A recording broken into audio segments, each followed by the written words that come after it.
Hey folks, this video will teach you how to pronounce the Brazilian Portuguese word simplesmente. The correct pronunciation is simplesmente. Once again, simplesmente. Depending on the accent, you might hear it pronounced as simplesmente.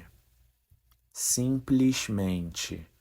Or simplesmente, simplesmente, or even simplesmente, simplesmente.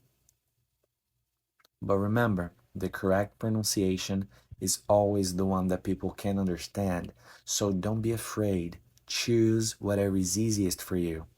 Let's say it one more time. Simplesmente.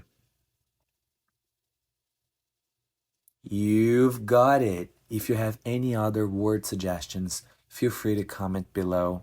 If you found this helpful, please give it a thumbs up and don't forget to subscribe.